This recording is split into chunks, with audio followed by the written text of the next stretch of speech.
First of all, I want to just thank you all for the privilege to be here, not only hopefully to serve you for a few minutes here, but also to attend. I have some friends that have gone to TED in the past, and I've been thinking about coming, and I was on the edge, and then I got invited, and I said, I want to come. So I've attended about 2/3 of this, and I've gotten an enormous amount, not only from the speakers, but from so many people that I've met. I don't think in all the places I've spoken or been around, and I've been privileged to be in a lot of great places, as I'm sure you have, I've ever seen such a concentration of both talent, brains, but also passion and a common value. There's a community here about contribution, and it's really beautiful. So I thank you. I'll be back as a participant myself on an ongoing basis, and I thank everybody for their participation as well. Very much. Thank you. I have to tell you, I'm both challenged and excited. My excitement is I get a chance to give something back. My challenge is the shortest seminar I usually do is 50 hours. I'm not exaggerating. I do weekends, and what I do more than that, obviously, coach people, but I'm into immersion, because how'd you learn language? You didn't learn it by just learning principles. You got in it, and you did it so often that it became real, and my stuff isn't pre-programmed. You know, something happens in the room, I ask a question, I play off what's going there, and 17 minutes, that's not gonna happen. I know we're gonna put the principles across, and I'm beyond respectful to the format. I've gotten great value from it, although Lisa Randall, I felt very tough for how to explain, Einstein's theories in 18 minutes. To make sure that you're served, though, because I really came here to serve, is I put some tapes in your box, but I want you to know that if you want to use net time, I call it no extra time, to learn some of these things and use them at a deeper level, if you call my office and you're from TED, you're on the list, you can get any product I have, there's no charge for it. If you ever want to come to a seminar, I'd love to have as my guest as well for something more depth. So my gift to you, please. Thank you. Thank you. So, the race begins. I've probably put a lot in here because I really want to try and serve you, and I hope it doesn't just sound like philosophy since we can't do the interaction at the same level, although I hope you'll participate with me a bit. The bottom line of why I'm here is that I'm really in a position, I'm not here to motivate you, obviously, you don't need that. And a lot of times that's what people think I do, and it's the furthest thing from it. What happens though is people say to me, well, I don't need any motivation. And I said, well, that's interesting, that's not what I do. I'm the why guy. I don't know why you do what you do. What is your motive for action? What is it that drives you in your life today, not 10 years ago, or are you running the same pattern? Because I believe that the invisible force of internal drive activated is the most important thing in the world. I'm here because I believe emotion is the force of life. All of us here have great minds. Most of us here have great minds, right? I don't know if I'm in the category, but we all know how to think. With our minds, we can rationalize anything, we can make anything happen. We can, I agree with what was described a few days ago about this idea that people work in their self-interest, but we all know that you don't work in your self-interest all the time. Because when emotion comes into it, the wiring changes in the way it functions. And so it's wonderful for us to think intellectually about how the life of the world is, and especially those who are very smart. We can play this game in our head, but I really want to know what's driving you. And what I'd like to maybe invite you to do by the end of this talk is explore where you are today for two reasons. One, so that you can contribute more.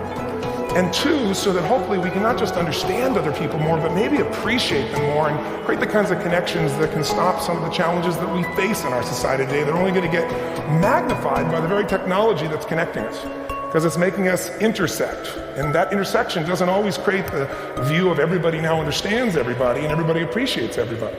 So I've had an obsession basically for 30 years. And that obsession has been what makes the difference in the quality of people's lives.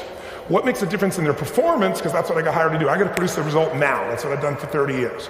I get the phone call when the athlete is burning down on national television and they were ahead by 5 strokes and now they can't get back on the course. And I got to do something right now to get the result or nothing matters. I get the phone call when the child is going to commit suicide and I got to do something right now. And in 29 years, I'm very grateful to tell you I've never lost one in 29 years. It doesn't mean I won't someday, but I haven't done it. And the reason is an understanding of these human needs that I want to talk to you about. So when I get those calls about performance, that's one thing, like how do you make a change? But also, I'm looking to see what is it that's shaping that person's ability to contribute, to do something beyond themselves. So maybe the real question is, I look at life and say there's 2 master lessons. One is there's the science of achievement, which almost everyone in this room has mastered to an amazing extent. That's how do you take the invisible and make it visible, right? How do you take what you dream about and make it happen? Whether it be your business, your contribution to society, money, whatever it is for you, your body, your family. But the other lesson of life that is rarely mastered is the art of fulfillment. Because science is easy, right? You know the rules, you write the code, you follow those, and you get the result. Once you know the game, you up the ante, don't you? But when it comes to fulfillment, that's an art. And the reason is it's about appreciation and it's about contribution. You can only feel so much by yourself. So I've had an interesting laboratory to try to answer the question of the real question, which is what's the difference in somebody's life if you look at somebody like those people that you've given everything to, like all the resources they say they need. You gave them not a $100 computer, you gave them the best computer. You gave them love, you gave them joy, you were there to comfort them. And those people very often, and you know some of them I'm sure, end up the rest of their life with all this love, education, money, and background, spending their life going in and out of rehab. And then you meet people that have been through ultimate pain, psychologically, sexually, spiritually, emotionally abused, and not always, but often they become some of the people that contribute the most to society. So the question we got to ask ourselves really is, what is it? What is it that shapes us? And we live in a therapy culture. Most of us don't do that, but the culture is a therapy culture. And what I mean by that is the mindset that we are our past. And everybody in this room, you wouldn't be in this room if you bought that theory, but most of society thinks biography is destiny. The past equals the future. And of course it does if you live there. But what people in this room know, and what we have to remind ourselves though, because you can know something intellectually, you can know what to do and then not use it, not apply it. So really what we got to remind ourselves is decision is the ultimate power. That's what it really is. Now when you ask people, you know, have you failed to achieve something? How many have ever failed to achieve something significant in your life? Say I. Thanks for the interaction on a high level there. But if you ask people, why didn't you achieve something? Somebody who's working for you, or a partner, or even yourself, you failed to achieve a goal, what's the reason people say they failed to achieve? What do they tell you? Tell me. Come on, out loud. Didn't know enough, didn't have the knowledge, didn't have the money, didn't have the time, didn't have the technology, I didn't have the right manager, didn't have the Supreme Court.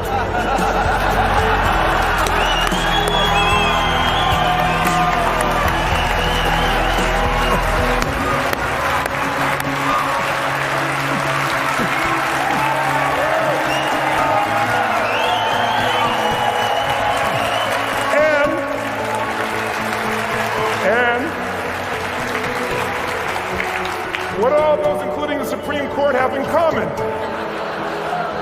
They are a claim to you missing resources.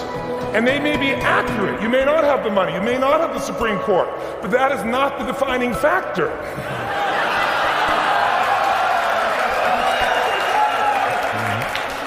And you correct me if I'm wrong.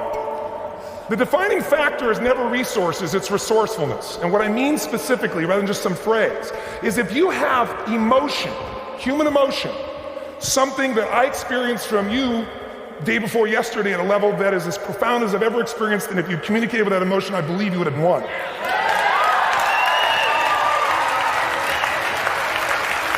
But how easy for me to tell him what he should do. Idiot, Robbins.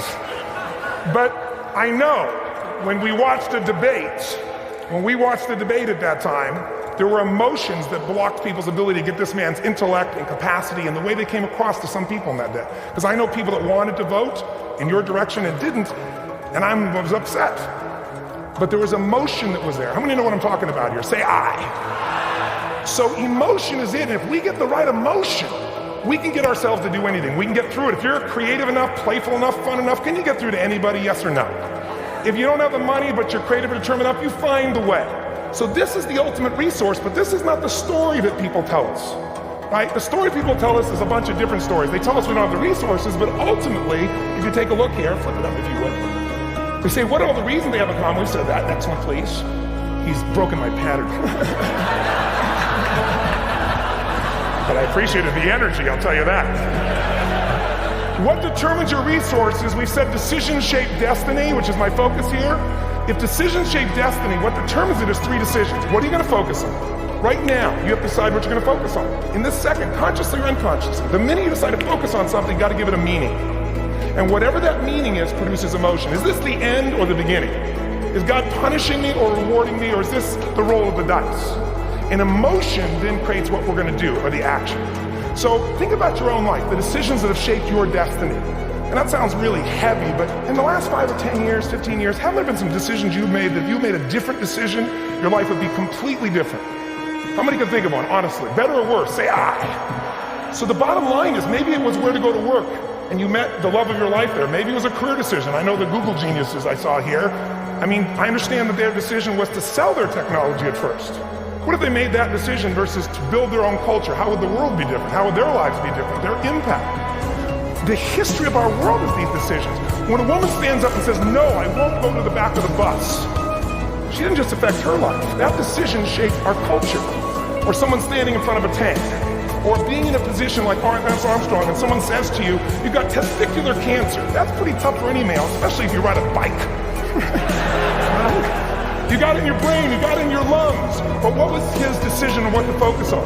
Different than most people. What did it mean? It wasn't the end, it was the beginning. What are they gonna do? He goes off and wins 7 championships he never won once before the cancer because he got emotional fitness, psychological strength.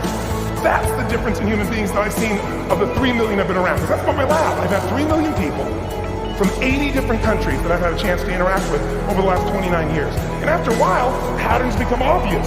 You see that South America and Africa may be connected in a certain way, right? Other people say, oh, that sounds ridiculous. It's simple. So, what shaped Lance? What shapes you?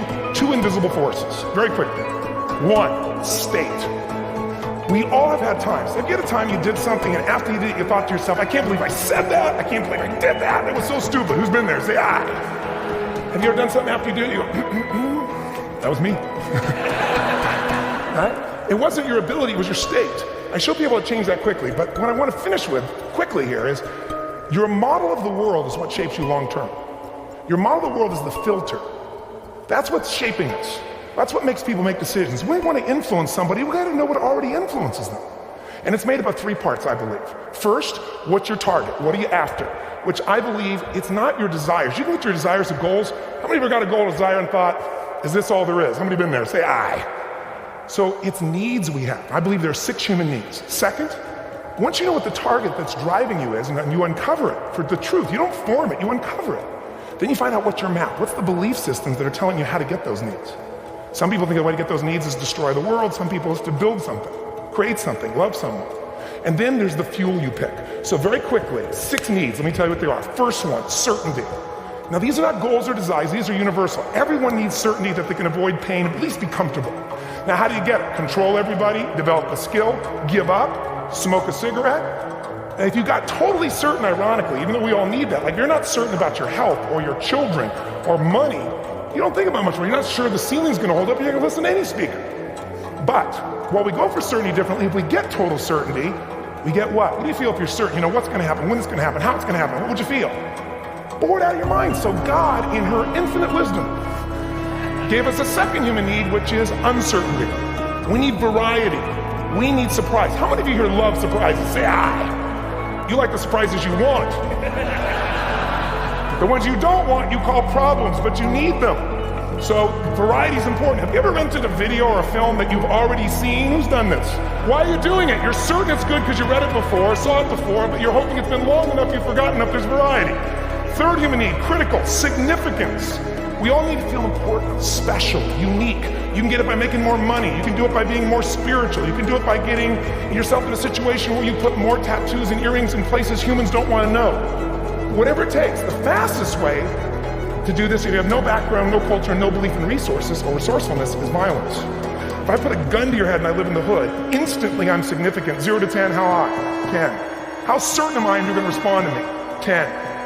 How much uncertainty? Who knows what's going to happen next? Kind of exciting.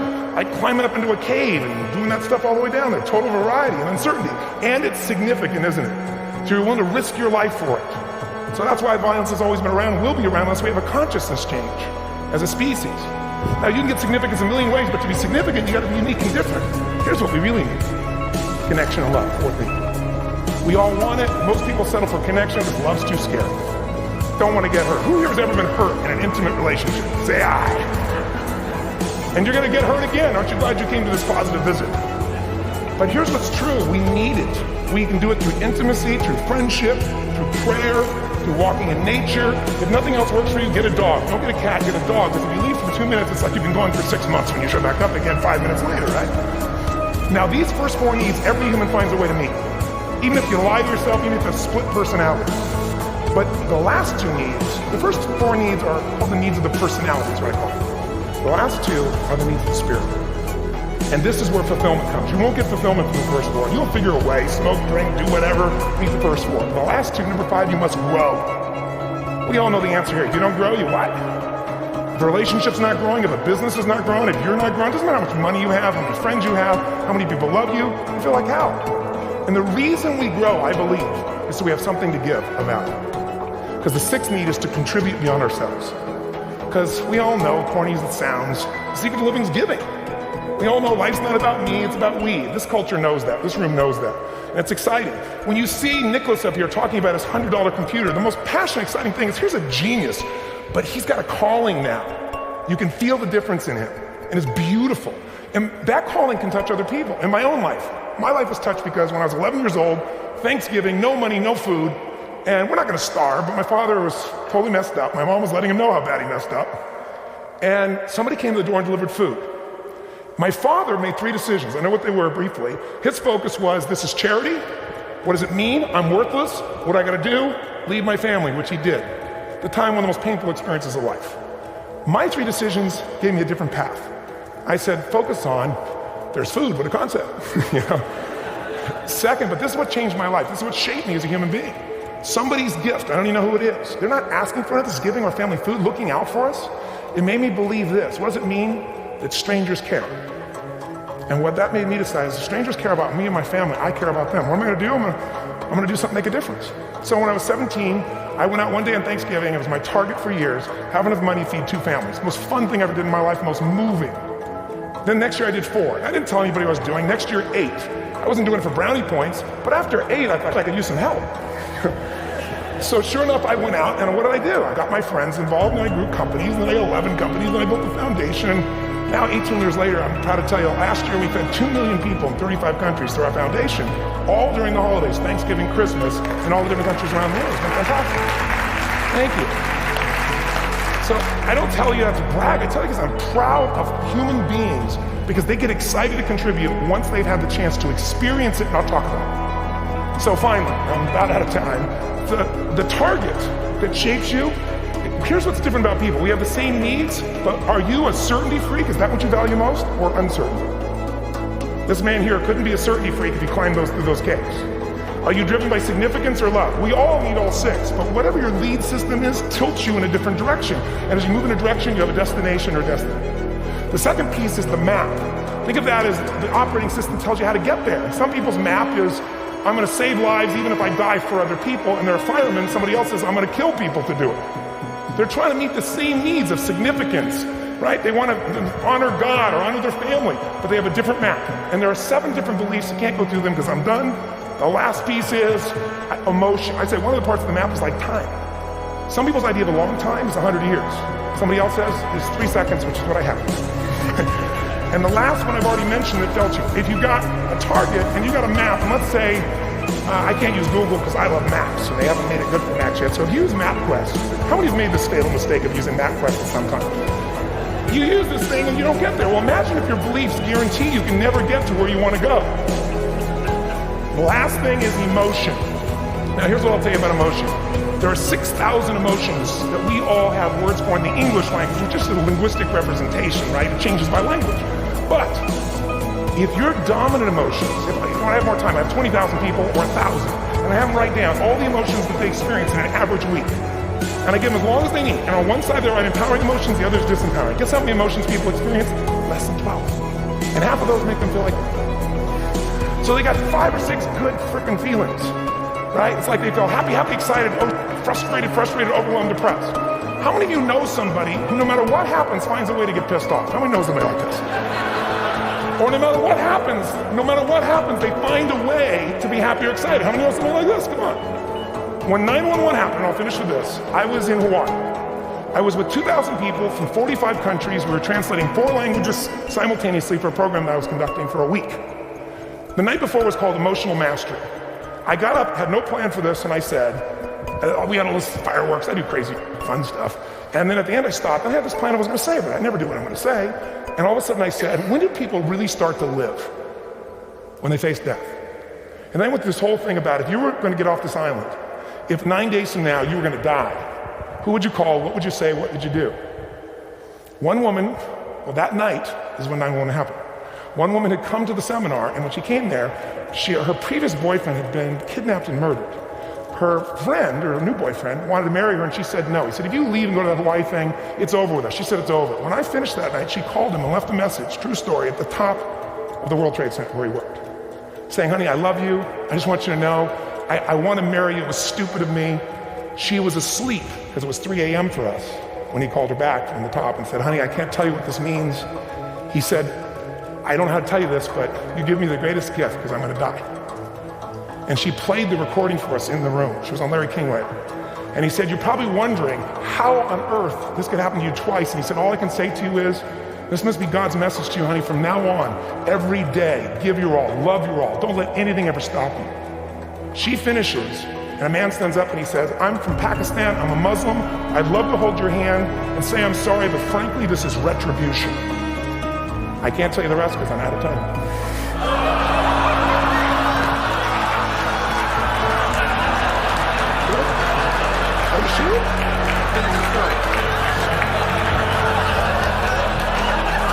10 seconds.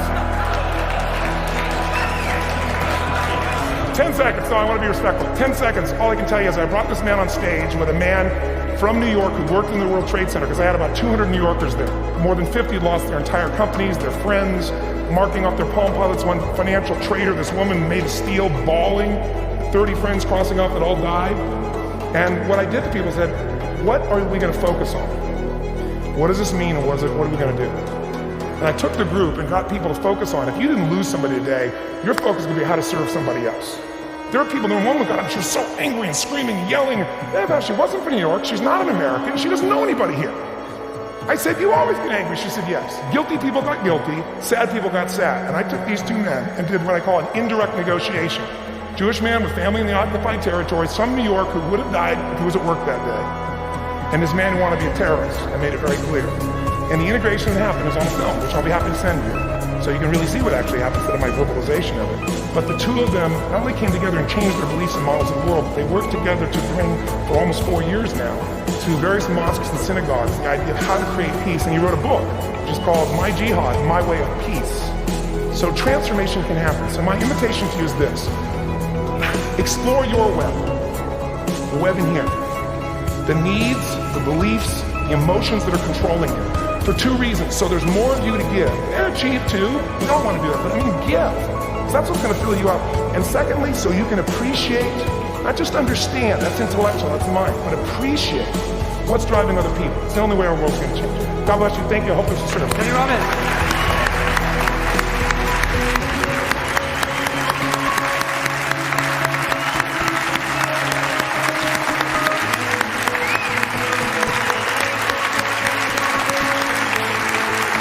Honey.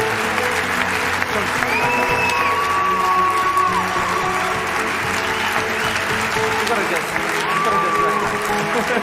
now.